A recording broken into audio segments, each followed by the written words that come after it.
അസ്സലാമു അലൈക്കും വറഹ്മത്തുള്ളാഹി വബറകാതുഹു. ഇന്ന് പറയാൻ പോകുന്നത് നമ്മൾ ഏതൊരു നല്ല കാര്യം ചെയ്യുമ്പോഴും ബിസ്മി കൊണ്ട് തുടങ്ങണം എന്നാണ് നബി സല്ലല്ലാഹു അലൈഹി വസല്ലമ പറഞ്ഞിട്ടുണ്ട്. ഏത് നല്ല കാര്യം ചെയ്താലും ബിസ്മി തുടങ്ങണം. കാരണം അങ്ങനെ ചെയ്തില്ലെങ്കിൽ നമുക്ക് ആ ഒരു ചെയ്യുന്ന കാര്യത്തിൽ ബർക്കത്തുണ്ടാവില്ല എന്ന് നബി സല്ലല്ലാഹു അലൈഹി വസല്ലമ പറഞ്ഞിട്ടുണ്ട്. എന്തിനു മതി ഇവിടെ സൗദികൾ നമ്മൾ കുട്ടികൾ വീണ് കഴിഞ്ഞാൽ തന്നെ അവർ ബിസ്മില്ല എന്നാണ് പറയുക. അപ്പം ഞാൻ ചിന്തിച്ചിട്ടുണ്ട് വീണ് കഴിഞ്ഞാൽ വരെ അവർ ബിസ്മില്ല പറയുന്നു. അപ്പം അവർ എന്തൊരു കാര്യമായാലും അവർ ബിസ്മി കൊണ്ടേ തുടങ്ങുകയുള്ളൂ. അപ്പം ബിസ്മി ചൊല്ലിക്കൊണ്ട് നമ്മൾ ആവശ്യം നിറവേറാനുള്ള കാര്യമാണ് ഇന്ന് സംസാരിക്കാൻ പോകുന്നത്. അപ്പം നമ്മുടെ ജീവിതത്തിൽ ഒരുപാട് ആഗ്രഹങ്ങളും ഒരുപാട് പ്രതിസന്ധികളും ഒരുപാട് പ്രയാസങ്ങളും ഉണ്ടാവാം. അപ്പം അതൊക്കെ തരണം ചെയ്യാൻ വേണ്ടിയിട്ട് നമുക്ക് ബിസ്മി കൊണ്ട് കഴിയും. അപ്പം അതാണ് ഇന്ന് പറയാൻ പോകുന്നത്. അപ്പം നമ്മൾ ബിസ്മില്ലാഹിർ റഹ്മാനിർ റഹീം എന്ന് 786 തവണ നിങ്ങൾ ദിവസവും ചൊല്ലുക. ഇത് തുടർച്ചയായി 7 ദിവസം ഓതിയിരിക്കണം. എന്നാൽ മാത്രമേ അത് നമ്മളെ കാര്യം എന്ത് കാര്യമാണോ നമുക്ക് ഹൈറായ കാര്യം വേണ്ടത് ആ കാര്യം നിർത്തിക്കൊണ്ട് അള്ളാഹു സുബ്ഹാനഹു വ തആലയോട് നമ്മൾ ദുആ ചെയ്യണം. നമ്മൾ നിയ്യത്താക്കിക്കൊണ്ട് ഈ ബിസ്മി ചൊല്ലിത്തുടങ്ങുക.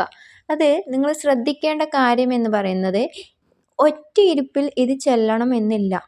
പക്ഷേ ഒറ്റയിരുപ്പിൽ ചൊല്ലുന്നതാണ് ഏറ്റവും മഹത്വമുള്ളത്. ഒരു സമയത്ത് തന്നെ 786 തവണ ചൊല്ലുന്നതാണ് നല്ലത്. ശ്രദ്ധിക്കേണ്ട കാര്യം നമ്മൾ ഒറ്റയിരുപ്പിൽ ചൊല്ലുന്നുണ്ടെങ്കിൽ തന്നെ എല്ലെങ്കിലും ചൊല്ലുമ്പോൾ വുളൂഹോടു കൂടി ചൊല്ലാൻ നിങ്ങൾ ശ്രമിക്കുക.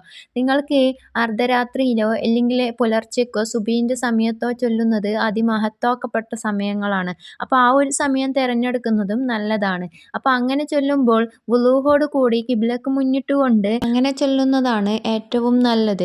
അല്ലെങ്കിൽ നിങ്ങൾക്ക് സമയമുള്ള സമയം ഒരു ദിവസം 786 തവണ നിങ്ങൾക്ക് ഏത് സമയത്താണോ എങ്ങനെയാണോ ചൊല്ലിത്തീർക്കാൻ പറ്റുക അങ്ങനെ ചൊല്ലിത്തീർക്കുക.